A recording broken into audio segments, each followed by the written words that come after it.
haleluya. Kita menang, amin. Kita menang karena kita adalah orang-orang yang diperkuat dengan kuasa Roh Kudus, kuasa yang heran. Hari ini disebut hari Pentakosta atau hari Pentakosta. Hari Pentakosta itu adalah hari ke-50. Hari ke-50. Di mana dihitung 50-nya? Ketika Yesus bangkit. Ketika Yesus bangkit dari kematian, dia bangkit dan dia ada bersama dengan murid-muridnya 40 hari lamanya. Dia bersaksi, dia memberitakan tentang firman, dia mengingatkan tentang firman, tentang kerajaan Allah kepada seluruh murid-muridnya 40 hari. Setelah itu dia naik ke surga. Dia naik ke surga, dia terangkat ke surga. Dan murid-murid di dalam Kisah Rasul pasal 2 diceritakan bahwa mereka harus apa? Berkumpul berdoa selama 10 hari. Setelah 10 hari dicurahkanlah yang disebut kuasa api Pentakosta atau Roh Kudus. Sebab itu gereja kita disebut gereja Pentakosta atau gereja Pentakosta. Gereja yang mengandalkan kuasa Roh Kudus di atas setiap pelayanan kita, di atas setiap ibadah kita, di atas setiap bentuk apapun yang ada di gereja ini. Kita mengandalkan yang namanya Roh Kudus. Roh Kudus itu apa, Ibu Bapak dikasih Tuhan? Roh Kudus adalah Roh Allah. Roh Allah, oknum ketiga dari Trinitas Allah. Allah Bapa, Allah Anak, dan Allah Roh Kudus. Tidak ada agama apapun di dalam dunia ini yang mempunyai 3 pribadi Tuhan. Bukan orang Kristen Tuhannya 3 ya.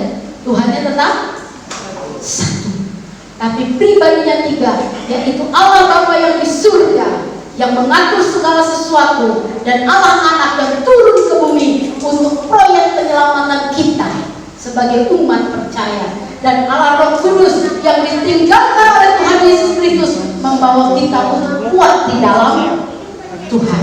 Ayo Ibu Bapak yang dikasih Tuhan, kita akan baca Alkitab kita di dalam Kisah Para Rasul.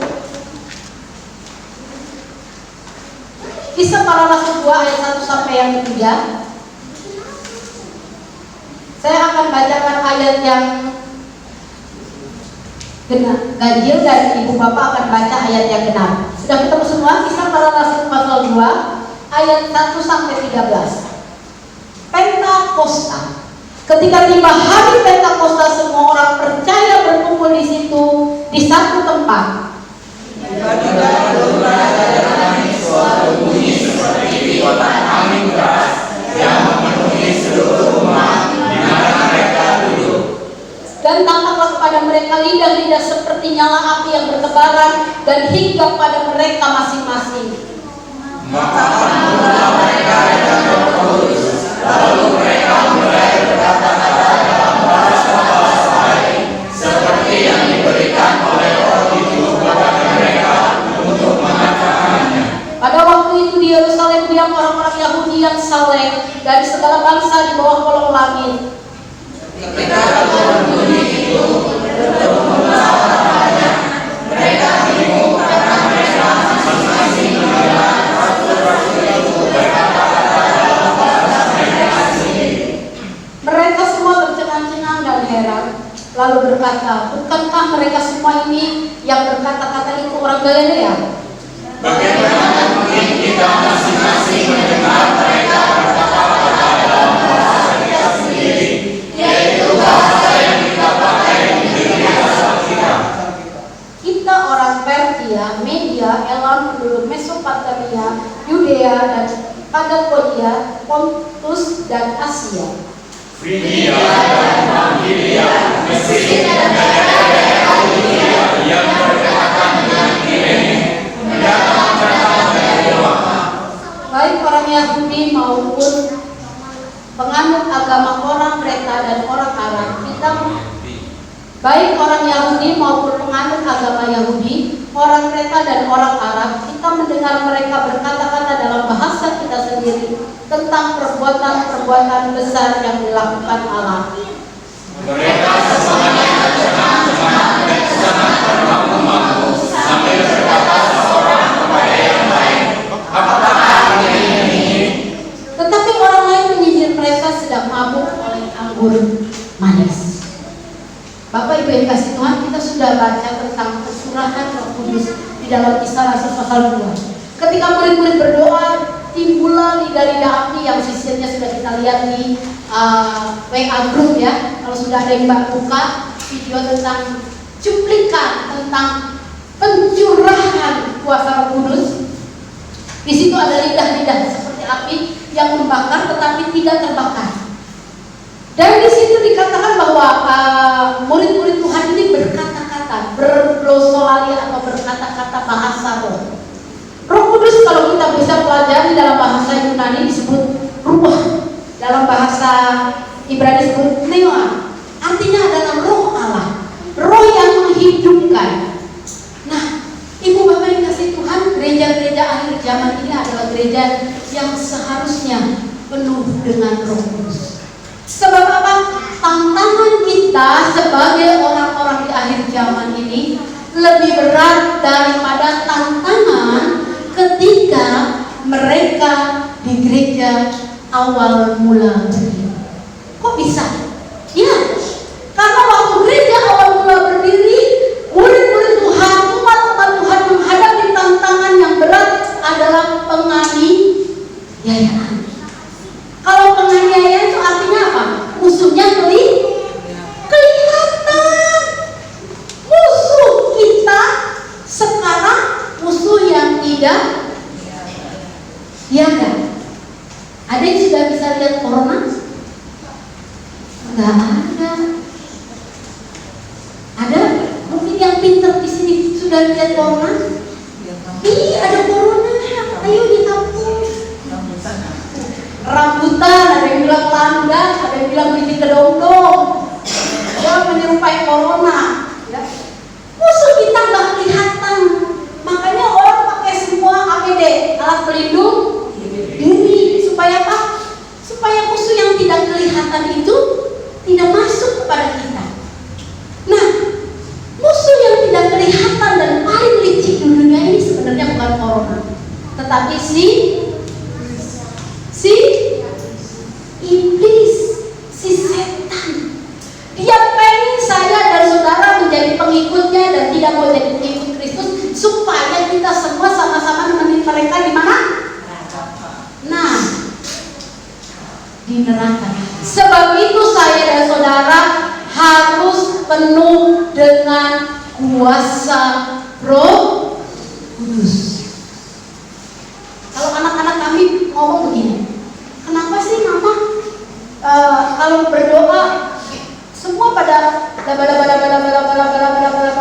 hei, bahasa Roh Kudus gitu, mereka bingung kenapa laba-laba, karena mama dan semua ini semua di sini berdoa itu nggak mau rugi, saya bilang begitu. Laba artinya untung ya kan, nggak mau rugi. Apalagi proses, kalau udah mulai berdoa, lihat denger ikinya udah berbahasa, kalau dia langsung ikutin. Oh, laba. Kita geli, tapi kita nggak tegur. Karena biarkan dia mengerti. Karena Tuhan itu memberikan orang-orang yang ada itu dengan bahasa masing-masing, yang disebut bahasa roh. Nah, sekarang kalau kita minta Roh Kudus itu gimana? Kita teles lebih banget sih. Roh Kudus supaya kesurupan, menangis kayak mata ada betul, gelai betul, ribut betul. Ada yang sampai muntah, serem. Tapi ketika kita penuh dengan Roh Kudus, ada damai sejahtera, ada sukacita, amin. Sepertinya itu damai sejahtera itu turun dianugerahkan kepada kita. Di hati kita ini didalami sukacita, sejahtera, tenang. Enak gak hidup tenang? Habis lebaran aja kita tenang ya. lebaran, pakai daster semua. Ini baju saya udah serut, saya pakai ini. Serut, kan? Habis lebaran jadi lebar beneran. Ya, Bapak Ibu Saudara, kalau kita punya Roh Kudus, mari kita melihat fungsi apa itu Roh Kudus. Yang pertama, Roh Kudus itu fungsi apa? So, yang bisa jawab. 1, 2, 3, ayo. Roh Kudus itu fungsinya apa? 1. Hah? Roh Kudus fungsi yang pertama adalah penolong. Kok penolong? Ya, Roh Kudus adalah penolong. Penolong bagi saya dan saudara ketika Tuhan naik ke surga. Tuhan turunkan Roh Kudusnya. Kita baca di dalam Yohanes pasal yang ke-14. Yohanes pasal yang ke-14. Kalau mudah ayo cepat kita bisa baca. Kalau bacakan ayat yang ke-16 ya. Salah satu pemuda atau pemudi boleh bacakan Yohanes 14 ayat 16. Dikatakan apa di sana? Yohanes 14 ayat 16, ada yang bisa? Siap. Yohanes pasal 14 ayatnya yang ke-16. Aku akan meminta kepada Bapa dan Dia akan memberikan kepadamu seorang penolong yang lain supaya Ia menyertai kamu selama-lamanya. Amin. Jadi fungsi Roh Kudus yang ada dalam kehidupan saya dan saudara yang pertama adalah penolong. Kalau penolong itu lebih kuat dari yang ditolong apa? Lebih kuat penolongnya? Lebih kuat penolongnya. Jadi lebih kuat dari yang ditolong. Kenapa kita perlu ditolong? Karena ketika kita melihat murid-murid waktu itu melihat Yesus, mereka tenang, nggak punya makanan, mereka tinggal bilang sama Yesus, Guru, kami tidak punya stok makanan, bagaimana caranya? Ya, mungkin kayak di sini dimakan datang. Tante Elis, kami tidak punya stok makanan, bagaimana caranya? Apa ada padamu 5 roti 2 ikan? Diberkati yang makan 5.000 orang, yang terhitung yang tidak terhitung banyak, anak-anak dan wanita tidak dihitung, laki-laki saja dihitung 5.000 orang, dan sisanya berapa? Kenapa yuk sisanya 12 bakul? Ada yang bisa jawab? Ada yang bisa jawab? Kenapa waktu Tuhan kasih makan 5 roti dan 2 ikan untuk 5.000 laki-laki belum wanita dan anak-anak? Kenapa sisanya 12 bakul?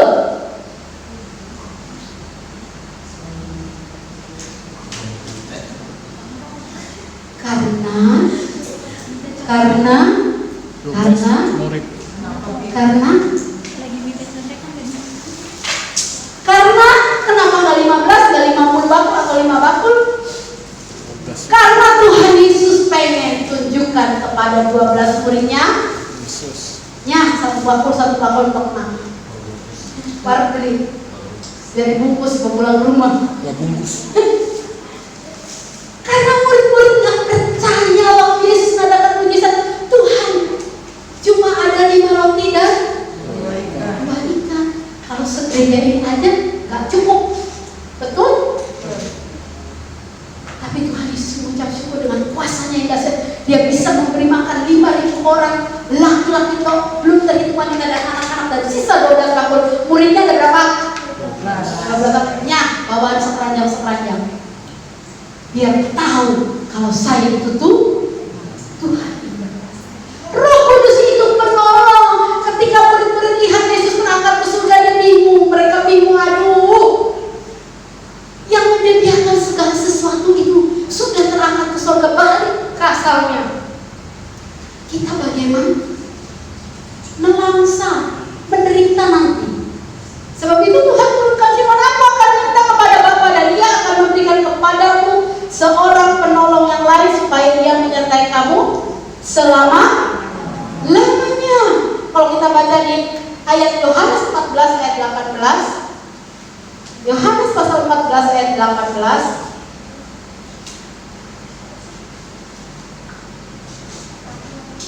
aku tidak akan meninggalkan kamu sebagai yatim piatu. Aku akan datang kembali kepadamu. Dia Tuhan yang bertanggung jawab atas hidup saya, atas hidup saudara. Sebab itu Dia mencurahkan Roh Kudusnya, dan kita kita sebagai umat percaya harusnya kita pegang Roh Kudus itu. Amin. Harusnya kita punya Roh Kudus itu. Kalau ada Roh Kudus di dalam kehidupan kita, kita tidak sendiri. Kita nggak galau. Kita nggak merasa kesepian. Kita nggak merasa susah. Bohong lah Tante Elis, nggak bisa merasa susah. Betul. Kalau ada Roh Kudus dalam kehidupan kita, sesusah apapun penderitaan kita, kita bisa angkat bersama dengan Dia. Karena Dia penolong. Biarkan kita yatim piatu. Di sini siapa yang yatim piatu ngaco? Gak punya papa, gak punya mama. Enak gak hidup yatim piatu? Gak enak. Biasa kita ke papa kita, "Pa." Walaupun papa kita nggak bisa ngasih apa-apa, kalau udah cerita, udah curhat sama papa mama kita, enak nggak? Enak, adem. Tapi ketika papa mama kita sudah tiada, kita mau ngadu sama siapa? Sama saudara? Terbatas.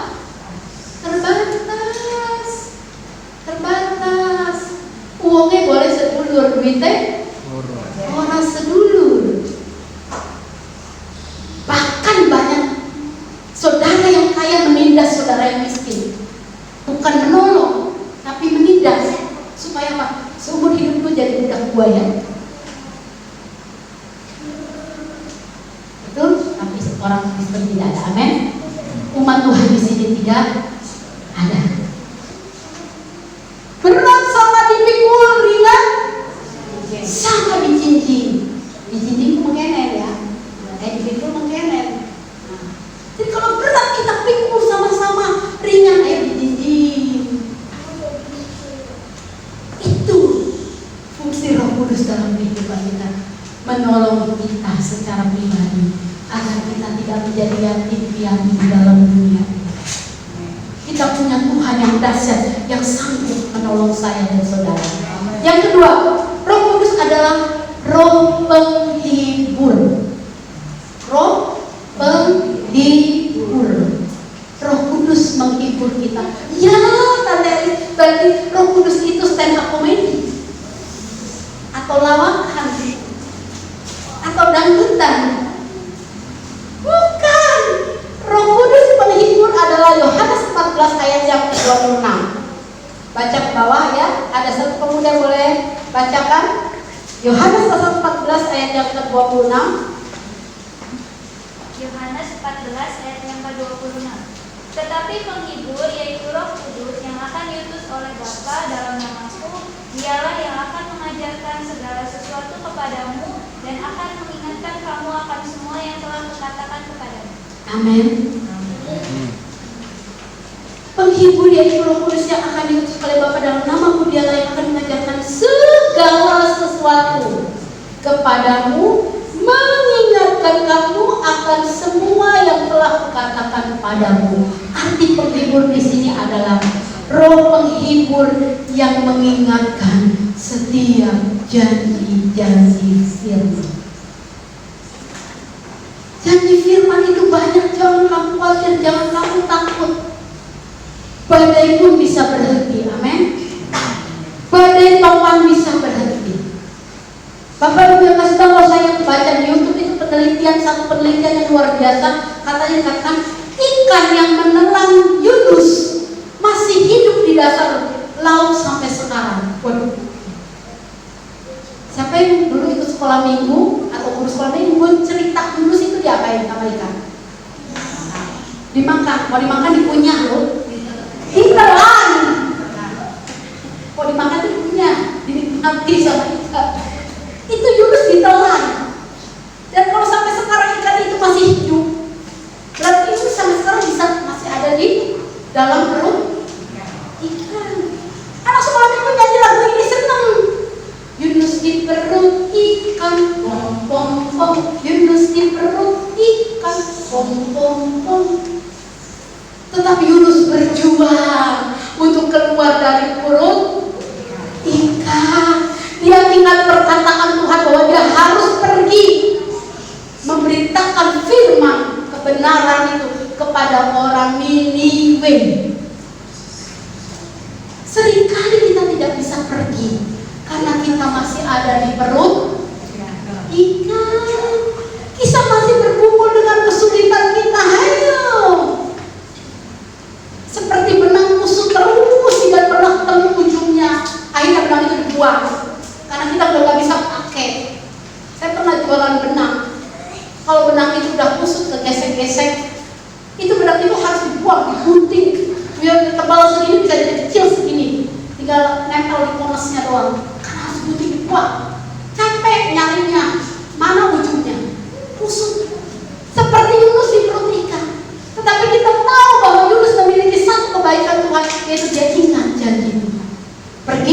Niniwe, selamatkan kota Niniwe dan seisinya. Dia sembunyi ke Tarsis, dia naik kapal ke Tarsis. Rencana Tuhan tidak pernah gagal. Akhirnya dia ditelan di perut ikan sampai berapa hari? 3 hari loh dia berumur. 3 hari. Makanya angka kekuatan itu angka nomor 3. Sok angkatan. Ayo, junjung ini lemari. 1, 2, 3. Angkat kan? Itu angka kekuatan 3 hari. Yesus pun di dalam kubur itu 3 hari. Yunus ingat akan kuasa Tuhan yang berkata dia harus pergi. Ingat janji Tuhan dia akan dipakai oleh Tuhan. Sehingga dia dengan Roh Kudus yang ada di dalam hidupnya, dia bergumul, dia berdoa, dia minta ampun sama Tuhan. Sehingga dia tidak tinggal diam di dalam perut ikan. Dia dimuntahkan. Dan dia boleh menjadi berkat dan kota Niniwe. Luar biasa. Roh Kudus yang kedua, Roh Kudus fungsinya adalah menghibur. Jadi siapa yang susah di sini? Saya nggak pernah susah. Kata siapa? Semua orang yang dilahirkan dari rahim wanita mengalami kesusahan. Buktinya bayi begitu lahir, kudu nangis. Kalau nggak nangis tetap tepuk, suruh nangis. Artinya apa? Susah. Saya tertawa bahagia, tidak ada. Bayi ditepuk suruh nangis, bukan suruh ketawa. Susah di dalamnya. Sebelum itu kita butuh roh penghibur.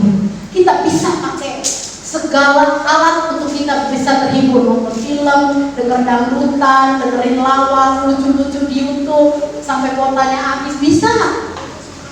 Motivator kita bisa dengarkan, oh iya saya harus begini, oh iya saya harus begitu. Kayak orang diet aja ya, harus makan ini, harus makan itu, teorinya pinter. Ketika praktek tetap gendut. Itu penghibur itu perlu biar kita gak stres. Amin. Yang ketiga fungsi Roh Kudus adalah roh kebenaran.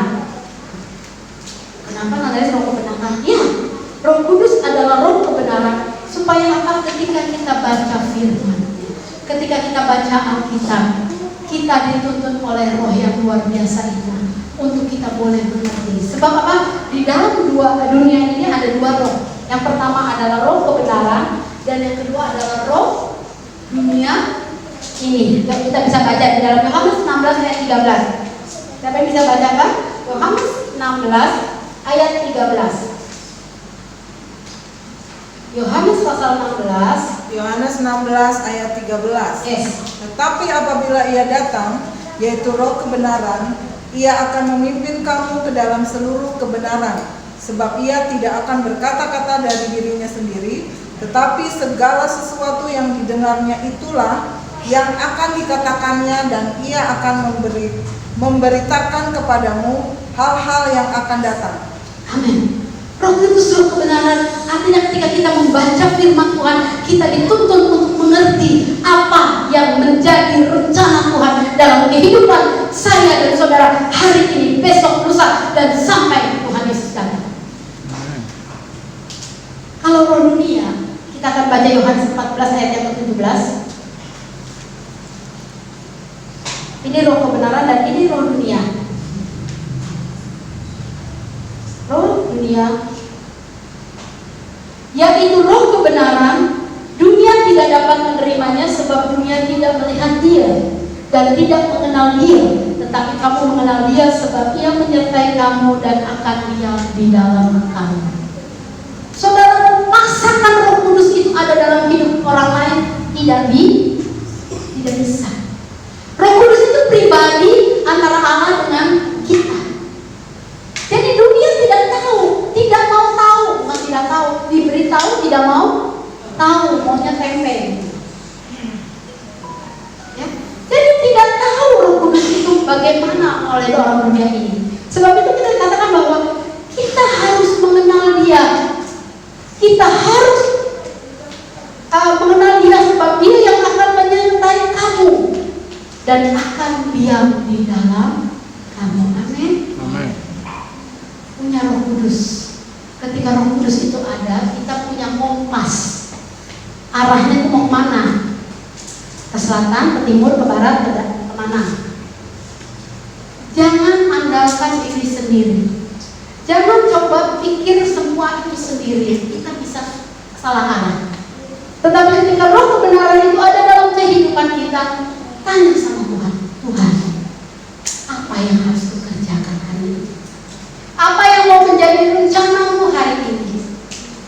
Saya pernah di sini ada pengerjaan namanya Yuli ya.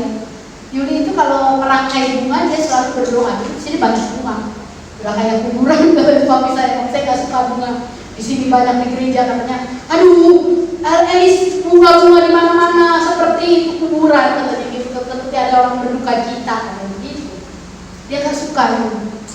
Pada gitu, kalau Yuli mau merangkai bunga dia berdoa, Tuhan, warna apa ya bunganya hari ini? Padahal kok bunganya itu aja, tapi dirangkai lagi. Dia berdoa, saya bingung, apa Yul? Depan bunga kamu berdoa, bingung saya mau warna apa ya? Kudus warna apa kau bikin aku buka buat gereja? Oh, momennya Imlek, dia pasang bunga apa? Bunga murah, bunga sakura, bunga Imlek, dia pasang pink, orange, pink, merah gitu ya. Dia bikin begitu, cuma nggak pohon angkonya dia nggak bikin. Nah, itu yang terjadi. Itu adalah kebenaran di mana menuntut saya dan saudara. Ketika engkau akan melakukan segala sesuatu, belajar tanya sama Tuhan. Jangan tanya diri sendiri, oh aku mau ke sini, aku mau ke situ, mau ke sana, ke sono. Gagal. Engkau akan menerima kerugian. Yang keempat, Roh Kudus adalah roh kekuatan. Siapa yang di sini masih kuat? Amin. Siapa yang di sini masih kuat? Karena ada apa? Roh Kudus. Memberi aku kekuatan. Amin. Makanya nggak ada yang gila kan biar PSBB. Ya, nggak ada yang gila biar PSBB. Sana nggak boleh, kesini nggak boleh, sana nggak boleh. Nggak ada yang stres. Saya tanya, di mana ada yang stres? Nggak ada. Ada yang nggak punya duit nggak? Banyak Ci. Wih, puji Tuhan. Ya 10.000 di kantong, kalau bilang banyak 10.000 cukup, adem.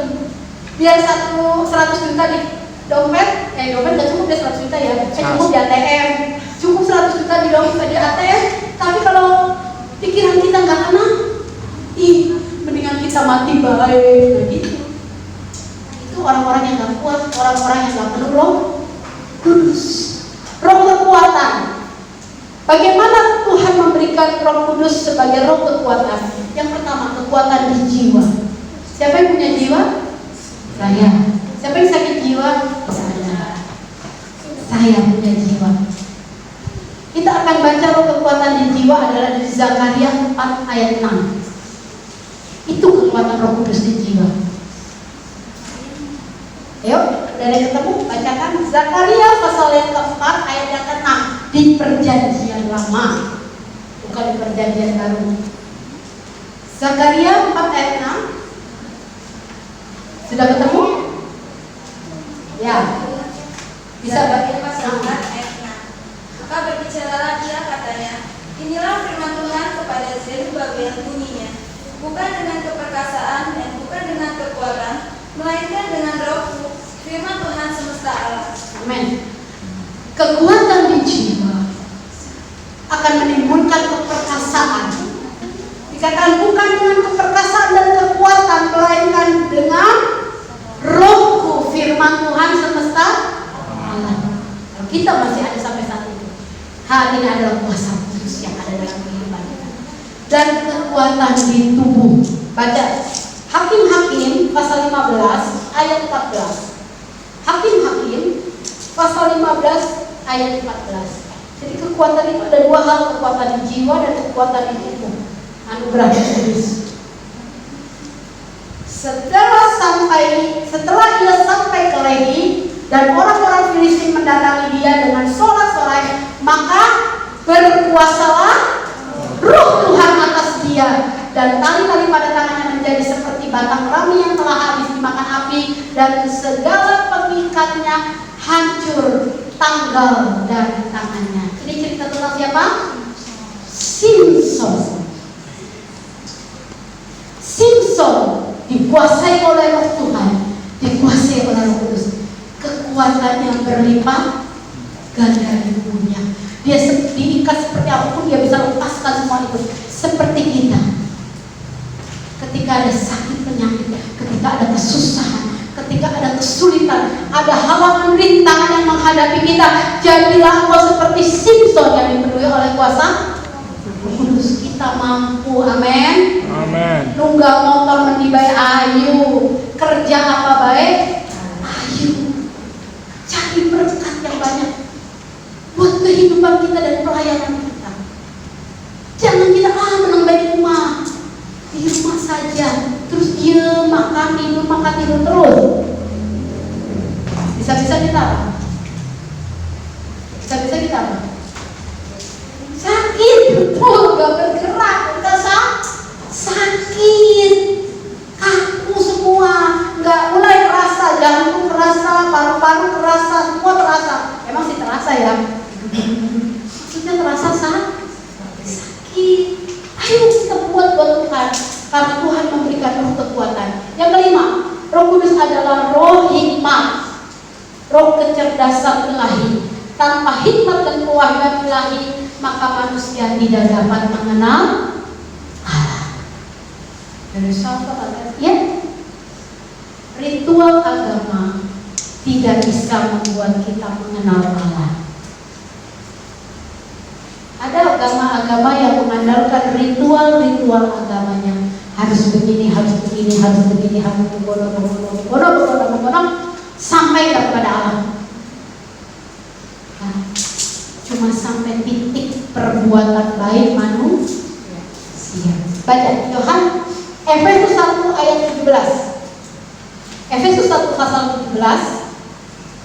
Kita harus punya Roh Kudus untuk mendatangkan kecerdasan ilahi dan meminta kepada Allah Tuhan Yesus Kristus, yaitu Bapa yang mulia itu, supaya Ia memberikan rohmu, rohnya kepadamu, roh hikmat dan wahyu untuk mengenal Dia secara benar. Jadi kita mengenal Tuhan itu secara benar, tahu porsinya bagaimana anak Tuhan itu. Bapak Ibu yang kasih Tuhan, sedikit kesaksian yang menyambung Pak Denny tadi sampaikan. Betul, dua hal yang saya dapatkan dari peristiwa tadi yang Pak Denny saksikan atas nama Excel. Hal yang pertama, kita nggak boleh menyalahkan siapa-siapa kalau kecelakaan itu terjadi. Kalau kesusahan itu menimpa kita nggak bisa menyalahkan siapa-siapa. Namanya wanita. Lebih duluan paniknya atau lebih duluan bertindaknya? Panik. Wanita itu banyak paniknya. Saya lagi asik, ibu bapak kan ada di rumah saudara kami itu ada pohon daun kelor, ada pohon daun pepaya, ada pohon daun jeruk. Wah, saya lagi panen di kebun orang. Tiba-tiba Excel nangis, sakit, padahal maminya tuh baru aja dulu. Anak itu gak pernah lepas dari pengawasan maminya. Sakit. Ada duri. Ternyata itu sosis, tusuknya itu pecah. Dan orang yang jualan ini nakal, langsung dimasukin aja. Kalau udah pecah kan jangan dong. Jadi sosisnya tertelan, bulunya itu atau serpihan dari bambu itu kan nyelak di si Excel. Semua makan, ada 6 anak yang makan. Kenapa harus Excel yang kena? Saya marahin kakaknya. Aja gak bisa jaga Dede. Dede makan dan diliatin. Saya marahin dia nangis kan. Saya gak tahu ya. Iya lah, orang makan masih pasti kan. Aduh, panik. Papinya datang, papinya gak pernah diliatin anaknya. Dia kadang maminya berduduk-duduk. Anak dilihat lagi nyantai makan sosis sambil nonton TV, kan tenang kok. Ngapain? Papanya juga aman lagi menghidupin handphone. istrinya juga ngobrol sama saudara kami di bawah pohon jambu. Keadaan baik-baik saja, papinya lagi menikmati makan. Udah pokoknya keadaan baik-baik saja. Itu saya lemes tau gak dengan kayak gitu. Udah langsung dibawa. Itu mantrinya itu pinter katanya, biasa di ahli udah. Saya puji Tuhan cepet kembali lewat 3 rumah. Itu sama-sama apa? Gak bisa diambil. Mau esok muntah. Gendong mami, gondong mami. Gak mau. Aduh Tuhan tolong. Saya bilang udah panik saya juga. Udah diminum larutan kasih 3 yang dingin. Biar dia gak sakit maksudnya. Mungkin panas dalam amandelnya besar. Enggak, itu ada bulu, ada serpihan. Sampai saat dimarahi, anak itu saling disayangi sampai dimarahi. 2 hal yang saya dapatkan itu. Waktu Excel kejadian itu kita saling menyalahkan. Papa Musa bilang lain kali kalau ada sesuatu yang terjadi jangan saling menyalahkan siapapun. Terima proses Tuhan. Itu dalam kendalinya Tuhan. Kalau kamu saling menyalahkan jadi berantem. Kamu nyalain kaca, kamunya nyalain ini, nggak ada beresnya. Mau anak panggil stres, sakit dia. Kita malah saling menyalahkan. Dan yang pagi dia belum saksikan. Kalau orang di kampung, maaf ya, di kota juga. Kalau sudah tim medis tidak bisa, tim medis yang bekerja. Apa itu tim medis? Dukun. Benar. Sudah lupa keluarga kami kalau kami hamba Tuhan. Dikasih air botol aqua. Saya pikir itu buat minum Excel. Ya benar buat minum Excel. Saya pikir aqua biasa untuk menghilangkan haus dahaga. Itu loh. Sudah dijam. Nih, kalau nggak bisa minum ini biar sehat. Aku lagi bingung, lagi panik begini. Dia langsung aja ke mobilnya Mami Jerry. Nggak tahu diserahkan ya nih. Diserahkan. Banjiran apa nih? Banjiran muka. Sampai ke tenggorokan katanya. Biar itu durinya masuk akal nggak? Nggak masuk akal, tapi kita lakuin nggak? Sering. Saya punya keponakan gak bisa ngomong yang di Jakarta. Mamanya pulang kampung dikasih jeruk sama apa? Daun sirih. Airnya direndam-rendam bobok sama temennya biar bisa ngomong. Diminumin gak? Diminumin. Padahal dia tahu itu tidak sesuai dengan firman. Diminumin. Disuruh bawa ayam putih, ayam hijau, ayam biru dikasih dukunnya biar apa? Biar anaknya bisa ngomong. Ada saudara kami, benar.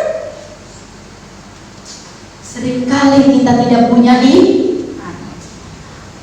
karena kita tidak punya Roh Kudus. Saya di banyak jalan mau tanya sama Papa Mami Jen, diminumin gak, dirautin gak. Saya pikir udah gak, dia pasti punya Roh Kudus. Dia punya hikmat karena dia mengenal Tuhan yang ajaib. Biarkan proses Tuhan berlangsung. Excel boleh sakit, tapi saya percaya Tuhan mengizinkan sakit, pasti Tuhan mengizinkan sembuh. Amin. Sembuh je. Malah di depan Excel gak mau makan nasi doang mama, Excel mau makan sama kentang. Bilang iyalah, kita juga gak mau makan nasi putih kepel doang ya. Makanya pakai sate kambing, biar dikepel gak apa-apa nasinya, yang penting pakai sate kambing. Istilahnya begitu loh. Excel juga pinter, gak mau dia makan nasi putih dikepel-kepel biar dia gak mau. Dipakai lauk kentang mami. Itu anak punya hikmat. Amin. Karena Roh Kudus ada dalamnya. Amin. Yang keenam, Roh Kudus itu menginsafkan akan dosa. Apa itu menginsafkan? Mengingatkan. Seringkali kita tahu itu berdosa, dilabrak enggak?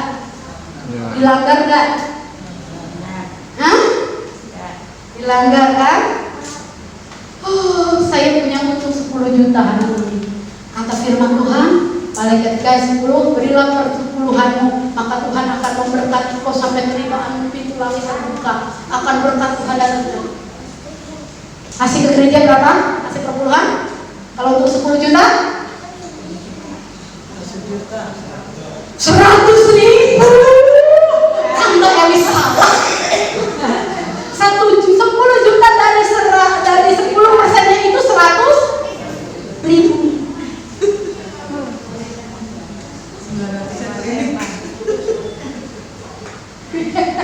Betul apa betul?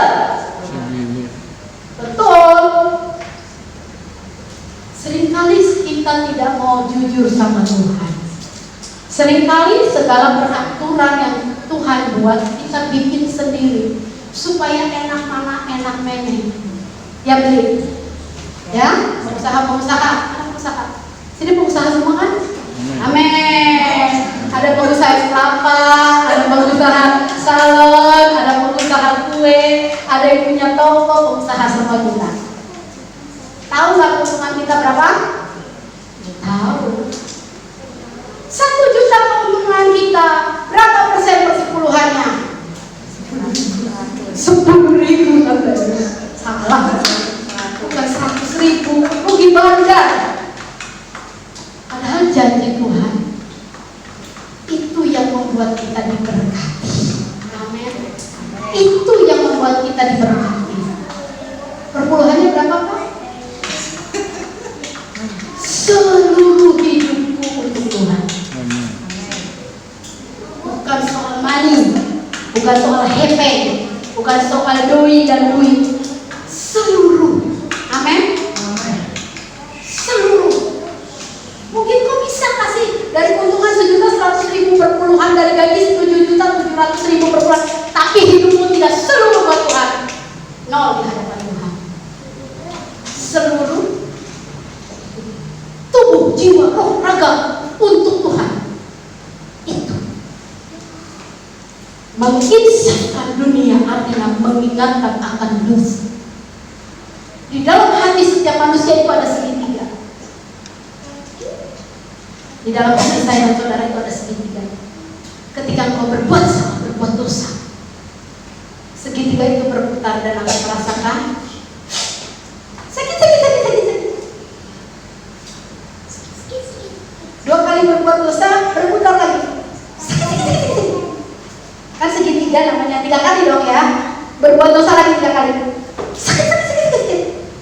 Akhirnya ujungnya berbuat dosa keempat, udah nggak kerasa, udah nggak tajam segitiganya, udah biasa aja berbuat dosa, nggak sopan sama orang tua, udah biasa. Bahkan ada anak yang bilang sama orang tuanya, dasar mama gogok. Nah, mama yang gogok anaknya apa? Gigi. Tuh, di hatinya sudah tidak ada rasa takut lagi sama Tuhan karena Roh Kudus tidak ada dalam hidupnya. Sudah tumpul segitiga itu, terasa tidak apa-apa, biasa aja.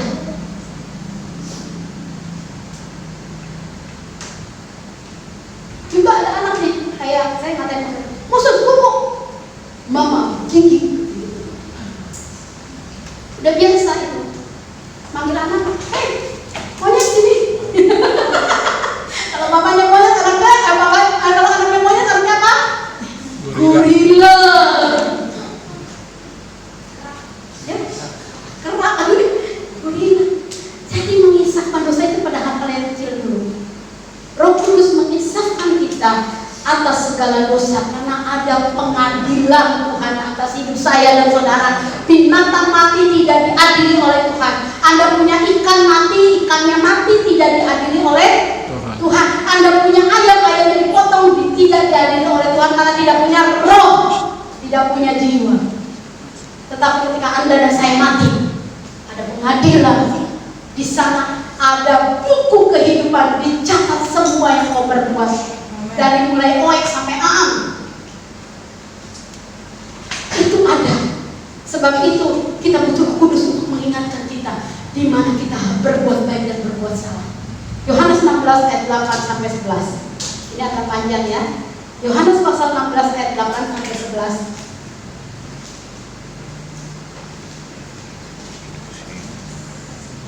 Ya, Yohanes pasal 16 ayat 8. Dan kalau ia datang, ia akan menginsafkan dunia akan dosa, kebenaran dan penghakiman.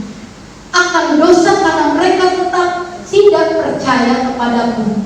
Ayat 10, akan kebenaran karena aku pergi kepada Bapa dan tidak melihat aku lagi. Ayat yang ke-11, ada penghakiman karena penguasa dunia ini telah dihukum. Jadi Roh Kudus itu yang mengingatkan saya dan saudara, supaya kita tahu mana yang baik dan mana yang tidak baik, mana yang harus engkau dan saya perbuat dan mana yang tidak harus engkau perbuat. Kita ini tidak ujung-ujung jadi malaikat, tak bersayap, tak cemerlang, tak rupawan, bukan. Kita itu gak tempatnya salah terus seperti kita ini setan, dan kita gak benar terus seperti kita ini malaikat. Tapi kita belajar. Anak kecil umur 12 bulan Anda suruh berlari, bisa nggak? Dia akan mendakung dan merangkak. 13 bulan dia akan namanya apa? Titah di dinding. Titah di dinding. Titah itu di lantai ya. Titah setapak demi setapak. Demikian juga hidup kita. Harus setapak demi setapak mengerti kebenaran. Tapi kalau kita udah 50 tahun, 60 tahun udah ngerti kebenaran, gimana? Tabok. Udah ditabok sama malaikat Tuhan. Biar kamu tahu ini benar. Kamu ini salah. Nangis lu. Daripada kau binasa, saya buat nangis. Kata malaikat.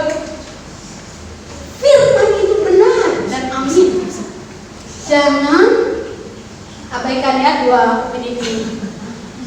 Jangan kita tawar-menawar hal yang benar dan yang buruk. Tidak. Benar-benar ya. Belajar.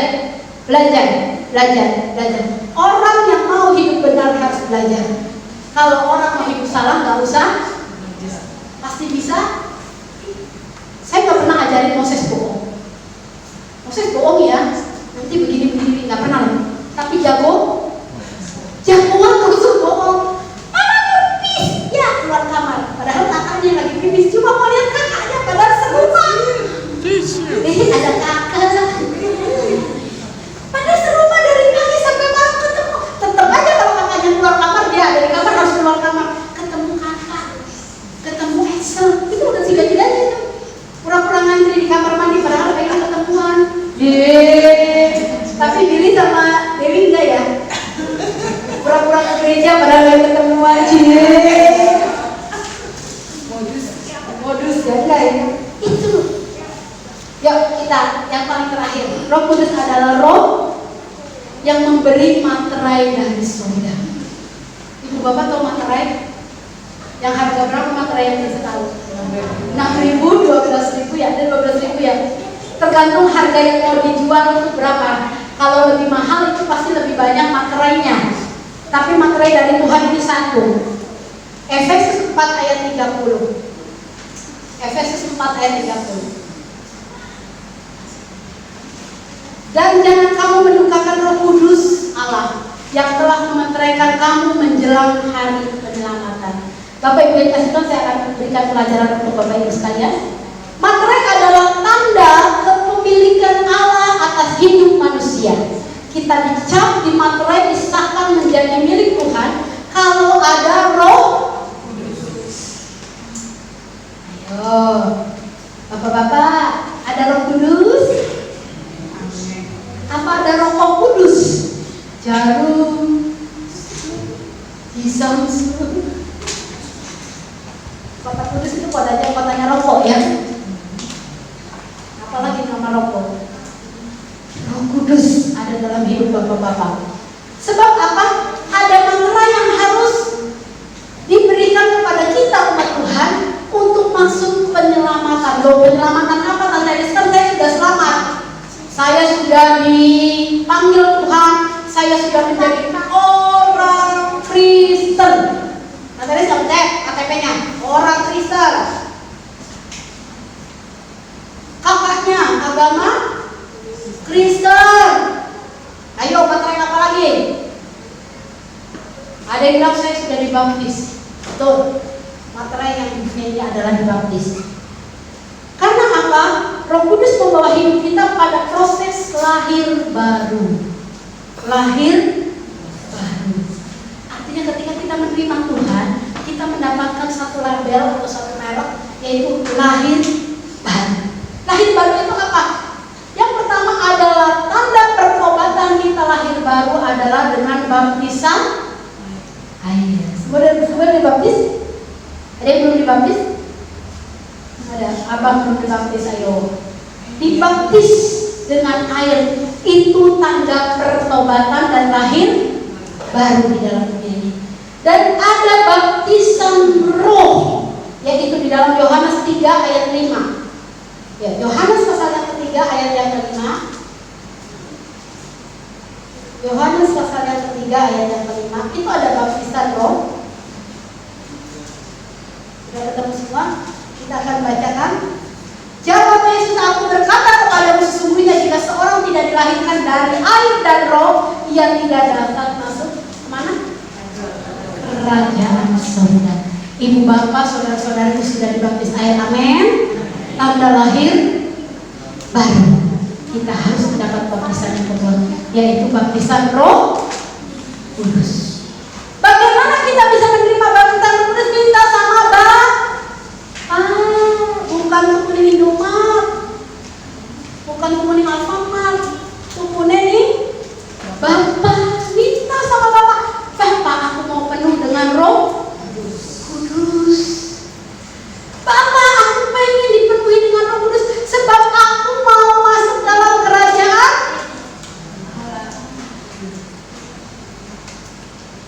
Kalau saya dan saudara di tempat ini cuma parkir di gereja, nggak sampai masuk ke surga, sia-sia. Apa?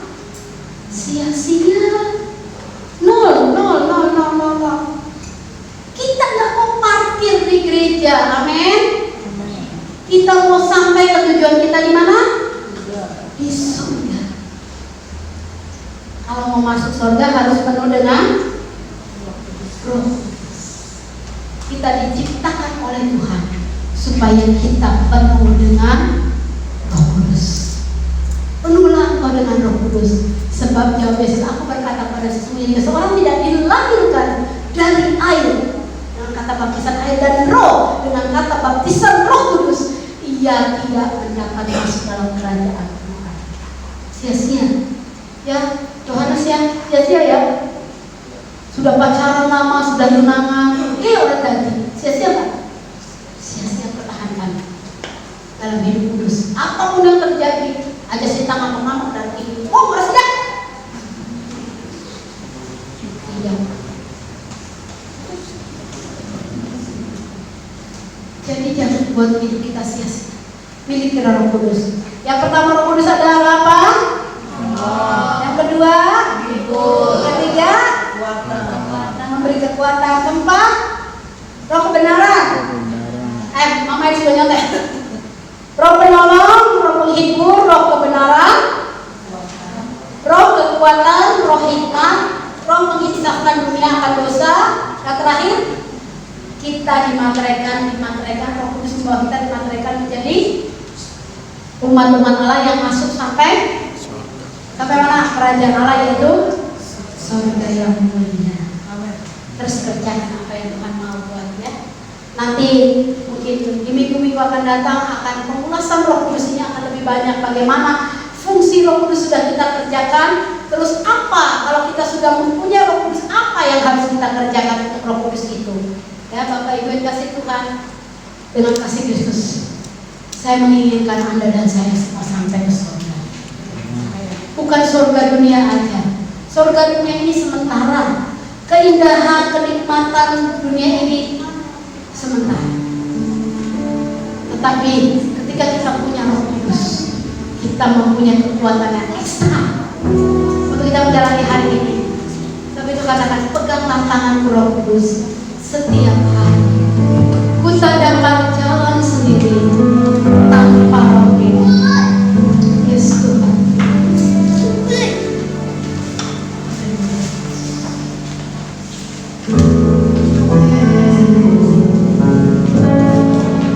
Setiap hari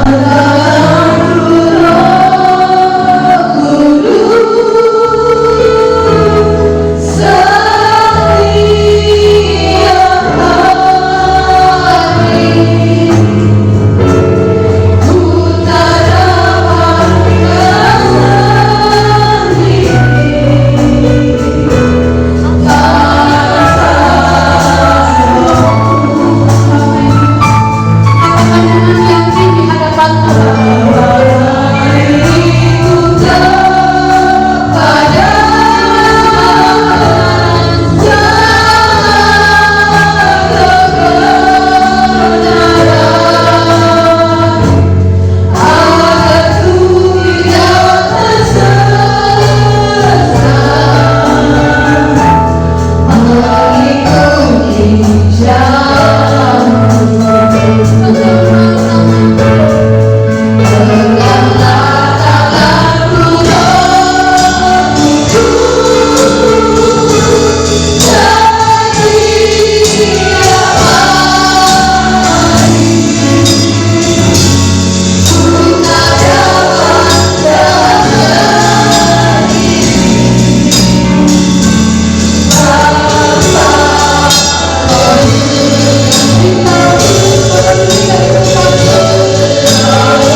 jemaat-jemaat yang sudah hadir, para pelayan-pelayan yang sudah hadir saat ini, memberkati setiap pelayanan mereka.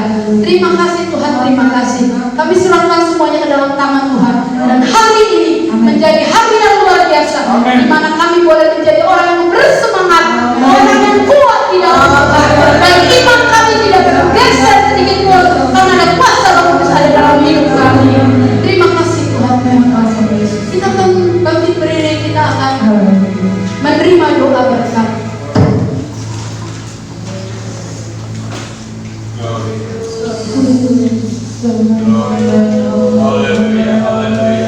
Kita akan menerima doa berkat. Tuhan memberkati engkau dan melindungi engkau. Tuhan menyinari engkau dengan wajahnya dan memberi engkau kasih karunia. Tuhan menghadapkan wajahnya kepadamu dan memberi engkau damai sejahtera. Jemaat yang dikasih Tuhan, biarlah engkau pulang bersama dengan persekutuan Allah Bapa, Anak Yesus dan Tuhan Yesus Kristus, dan Roh Kudus menyertai kita sampai Maranatha Tuhan datang. Terima kasih Tuhan. Bapa, terima kasih Bapa.